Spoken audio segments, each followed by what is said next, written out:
All right, welcome back to We Talk Tech, everybody. I have a an amazing co-host today, better than I've ever had, and we got a fantastic show for you guys. So, Taylor, thanks for joining me as a co-host, and why don't you introduce us to our episode and our wonderful guest? Thank you, Wayne. It's great to be here in this reversal of roles, and I'm very happy to introduce our guest, Ian Price, live with us from Mexico. Hello, everybody. Yeah, so Ian, you're in Mexico. This is that's quite a trek from here in British Columbia. I imagine traveling with a disability, it requires a lot of equipment. So can you tell us just a little bit about the process and the logistics of getting all that luggage down to Mexico with you and what that's like? It's a lot of work, a lot of planning.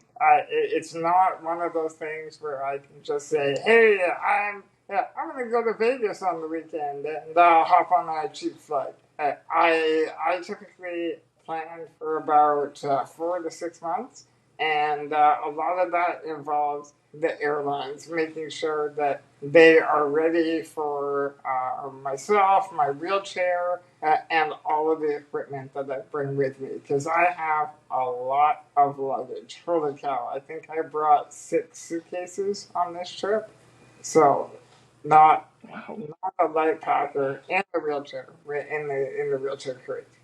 that's impressive. And I know you've been traveling a lot, so to be able to do this every time, this amount of planning every time, do you have contacts within the industry that help you through this? I do. Yeah, I have a wonderful travel agent that has helped me out for many years, and I also have a contact list of managers at different airports throughout the world, and so that is a huge help because it's one thing to send somebody an email and say, "Hey, I have a physical disability and I plan on traveling on this date." It's another thing when you actually show up and they see you and they understand what is involved. I'm the first one to admit that I am extremely high maintenance, and I like to be prepared, and part of that is sending photos and dimensions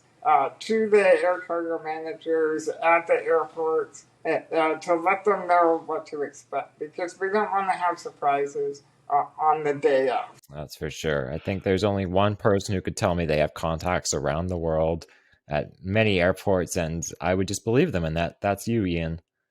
Ian, is there any piece of equipment or luggage which you find is just, it's all important, isn't it? This is a stupid question. Let's move on.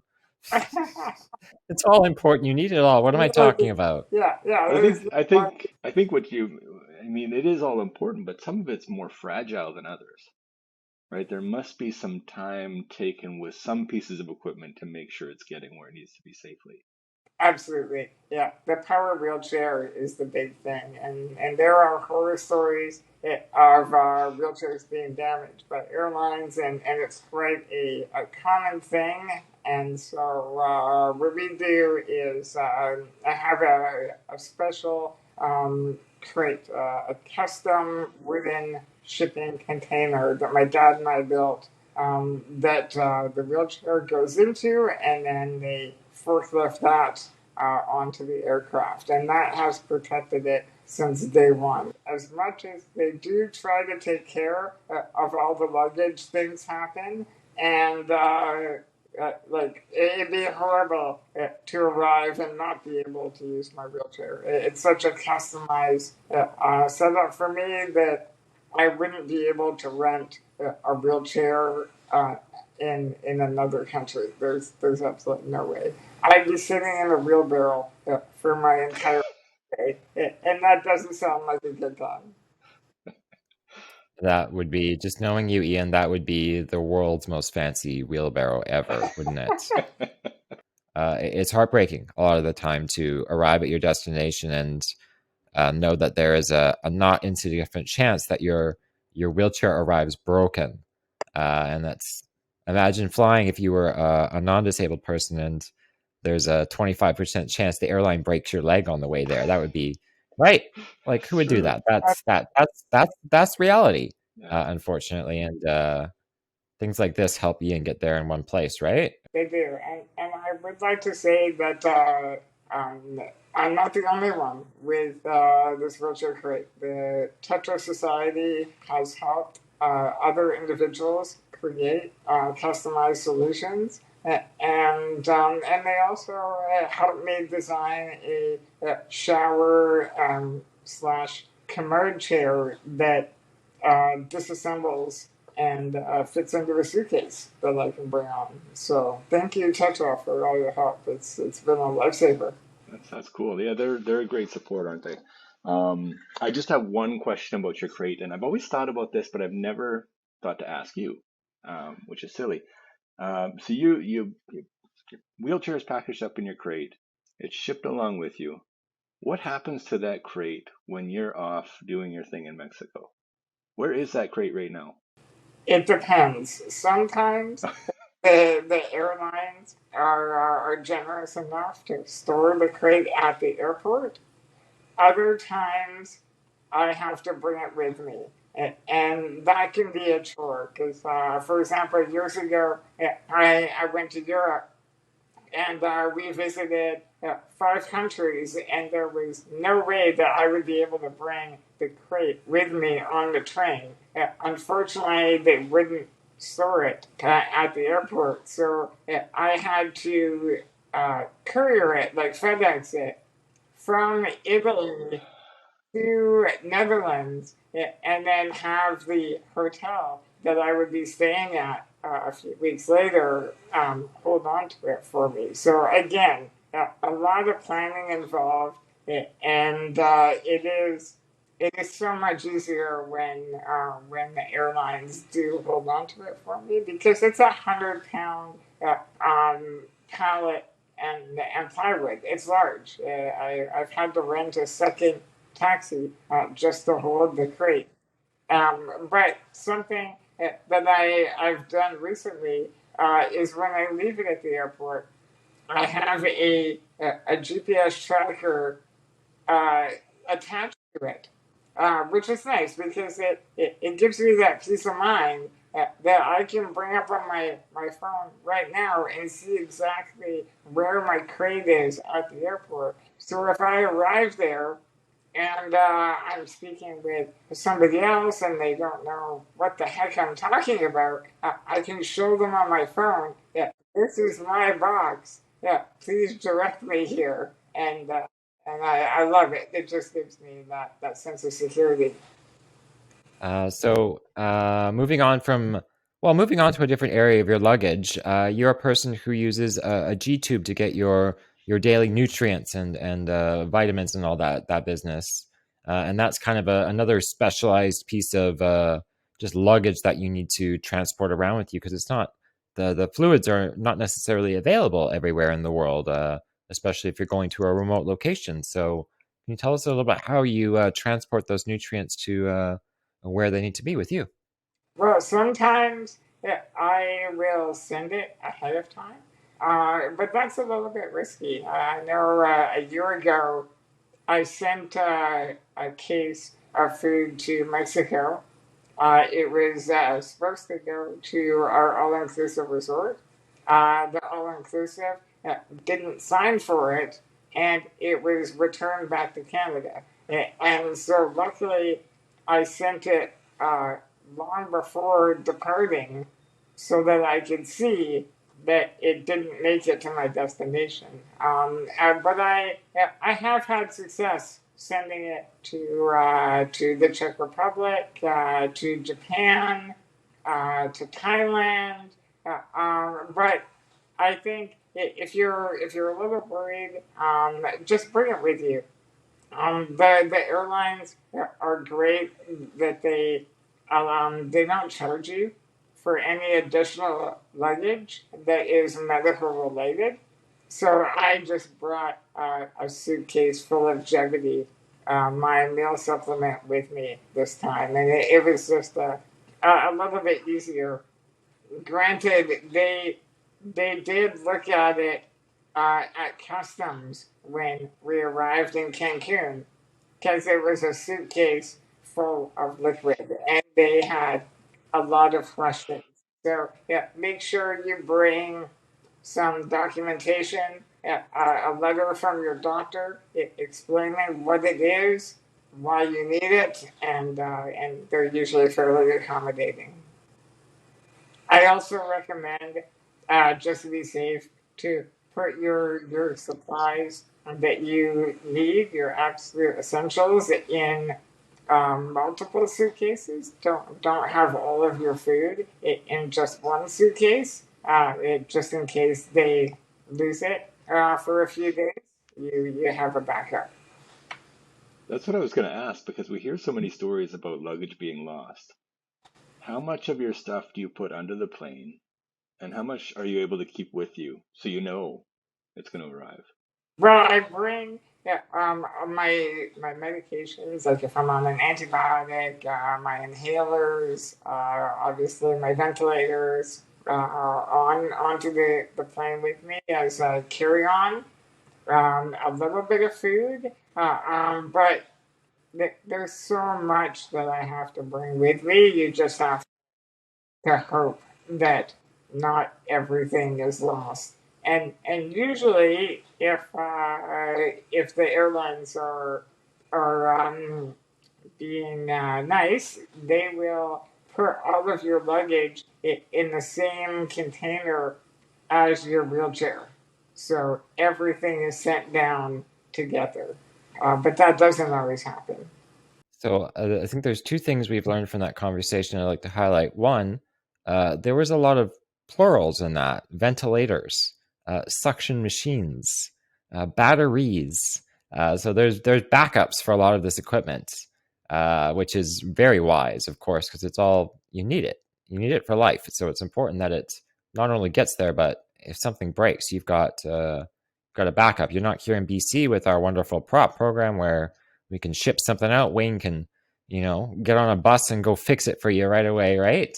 But another thing is the cost of all this. Like, imagine shipping all of this, how much that would cost, right?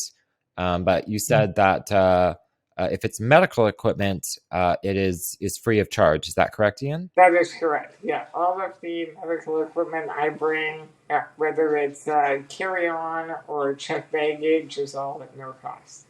It is a good point you bring up, though, Taylor. With the prop program, obviously we're BC based.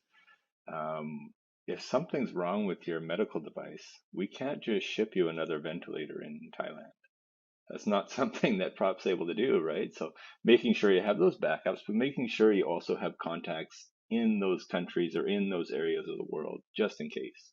And that's why bringing a second set of equipment with you is so important. I'll be the first one to admit that I was an idiot the first time I went to Amsterdam, and I only brought one ventilator, and it broke, and I ended up in the hospital. And I remember phoning Prop from the other side of the world saying, yeah, "Do you have any idea how to reset a ventilator that isn't functioning?" And it was a very unnerving experience. I had to have the ventilator serviced by a gentleman who had never seen a piece of equipment that was so sophisticated. And luckily, it was an easy fix, and I was only in the hospital for about 48 hours. But it could have been a lot worse. You have to be self sufficient, especially when you're on the plane. If something goes wrong with your ventilator, then it's good to have a backup. And if both of them were to fail, then have an ambu bag just to make sure. And the same goes with suction machines, like keeping your airway clear when you're in flight is your responsibility. Nobody's going to be able to help you. All right, so you were mentioning your medical devices while you're on the plane, and we wanted to discuss a little bit about electricity around the world and how you prepare for that. But what about on the plane? Is there electricity available to you on the plane? Okay, so there are outlets on most large aircrafts, but I do not recommend plugging your ventilator ventilator into them because, again, I made that mistake. I plugged the ventilator in and I blew the breaker for our side. So everybody's televisions went off and they reset the breaker and I plugged it in again, and the same thing happened. There were a lot of very unhappy people with me on that aircraft, and luckily I had an extension cord and was able to run that extension cord down the aisle to the cockpit, and they plugged me in. I don't know if you can do this anymore. That was a number of years ago. So I highly recommend bringing enough batteries for all of your equipment so that you don't have to rely on AC on the aircraft. I would have been so mad at you if I was on that flight. My movie turned off. You have no idea. No, the small inconvenience. Right? Um, but just kind of staying with the electricity. So most of our devices and most medical devices now can work on 110 volts or 220. So the electricity volt wise is okay to use most places in the world, but it doesn't mean you can just go plug it in. What types of things do you have to think about when thinking about electricity for your trip? Again, research. Find out what type of plug that country uses, and then purchase adapters. And you can buy a multi adapter that will work for most countries, or you can just buy a standard adapter. It really depends on personal preference, how many countries you're going to. I also recommend bringing a surge protector. I bring two of them, one for my ventilator, humidifier, and suction machine at the bedside, and then another one for my wheelchair, just to be safe. And so the nice thing about that is I have one adapter that plugs into the wall that my surge bar plugs into, and then I can plug standard North American plugs for all of my gear, and that saves on cost and also weight because again, it's like camping or going to space. You have to be mindful of how much stuff you're actually bringing with you. And what about reliability? I think here in British Columbia and Canada, we kind of take for granted that we're unless there's a storm, we're going to have electricity, but that's not necessarily true around the world. How do you plan for just knowing that you're going to have access to electricity, never mind being able to plug into it? Yeah, that's a good question. Well, it depends. If you're staying in a hotel, they typically have backup generators. But if you're in an Airbnb, like I am right now, then you can't rely on that.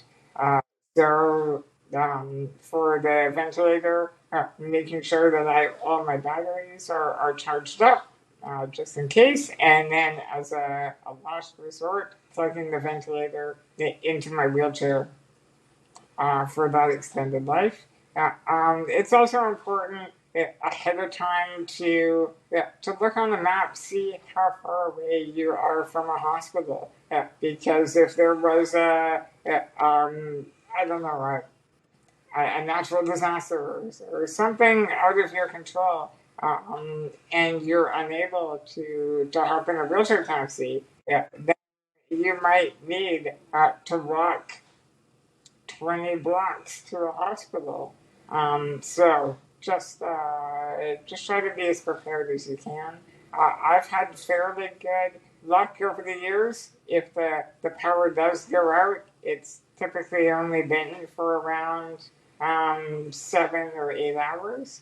But if you are going to be in one location for an extended period of time, and you are concerned that there will be power outages, then maybe look into buying a generator when you're there. They're relatively inexpensive. I know I was looking at one in Thailand that I was going to bring to Cambodia, and it seemed like a fairly good option. You It's a little bit off topic, but when you mentioned the hospital and looking at the maps, it reminded me of something you mentioned before. Didn't you say you look at some of your destinations on Google Maps for accessibility? Yes, yeah. Looking on what is it, Street View, is an excellent resource because if the area has been mapped out, then you can do a virtual tour of not only your hotel or your Airbnb, but also restaurants and bars in the area. So that can be a helpful tip. Even when we're here, we'll do a Google search for, let's say, a favorite taco joint, and then go into Street View and see how accessible it is. So it sounds like you visit a lot of warm climates and locations, which I agree with. That's awesome. But I know that a lot of our equipment it doesn't necessarily enjoy hot, humid weather, and I know that you've had some problems with that on your most recent trip to Mexico. So can you tell us how you're managing the heat? Yes. So last week it was around 37 Celsius here, and yeah, the ventilator does not like that. I had a similar experience in Cambodia where my ventilator was overheating. So this time I was a little bit more prepared. We modified a computer fan and attached it to the back of the ventilator onto the air intake, and also laid a towel over the top of the ventilator just so that the sunlight, the direct light, wasn't heating up the vent and the ventilator bag, and that seems to work. It worked quite well. And I guess a helpful tip is if your ventilator does overheat, then try to find air conditioning because blowing a fan on the ventilator will not cool it down. I tried that. I sat in front of a fan for about an hour and a half and it was still overheating. Went into an air conditioning room for about 15 minutes and everything went back to normal. All right, good. It's a little bit nerve-wracking, getting those alarms when you're traveling, but good you're able to deal with that. And not everybody is as industrious as you and your dad are in creating these devices for yourself. Um, are there programs out there that might be able to help? You mentioned Tetra earlier. You can't guarantee anything, but is that a good place to reach out for things like these? For sure. Yeah, yeah. Tetra is a fantastic resource for customized solutions. I highly recommend reaching out. They have skilled volunteers that can provide not only suggestions but also uh, tools to fabricate this equipment. So the last kind of essential supply that you have on your list of essential supplies, that is saline. And I understand that saline is used to clean your trach and also your G tube. Can you tell us a little about how you're ensuring a steady supply of that for your needs? Yeah, so that's something that I use on a daily basis, cleaning around the trach and G-tube site. And liquids are heavy, and bringing enough with me would be another suitcase. So instead, I have a saline recipe that was provided by Prop, and yeah, it's great. I boil some water, add some salt, and it's a great solution for when you're on the go. It does need to be refrigerated, which is fine. We throw it in the fridge. And I should mention that it's not to be used internally, so don't be squirting it in your trach as an install. But it's wonderful for cleaning around the skin and making sure that you're preventing infection because this is a very humid environment, and skin breakdown can be a serious issue. So preventative maintenance. Oh, it's wonderful. I think what I've taken away from this wonderful interview with you, Ian, is that first and foremost, you need to have the plan straight in your head, and you need to do a lot of initiation of the plans and just getting everything in line. As you said, 4 to 6 months of prep. But it's very important to be reliant on yourself, but there's also a lot of other resources and people who are willing and able to help you out, and to not be afraid to reach out to people like you or Tetra and say, hey, I have this problem. What do you think? Do you have any solutions? And they're usually happy to help you out. Absolutely, yeah, and also Facebook groups. There are a lot of accessible travel groups that I highly recommend joining because they will help you with the logistical side. Because it can be overwhelming and discouraging at times. It's a lot of work, and there are so many unknowns that if you can find somebody who's been there and can share some of their photos saying, hey, this is the hotel I stayed at, these are photos I took of the shower, etc.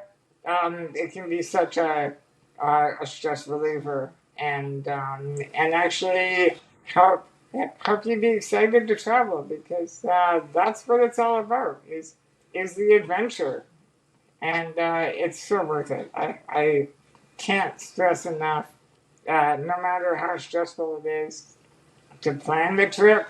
Once you're here and enjoying it, it's just the best.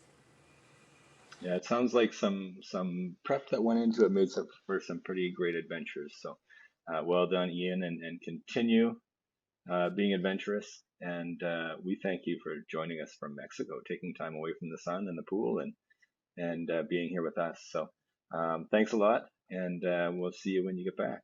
And thank you for watching, viewers. And please like, comment, and subscribe, and we'll see you for next time.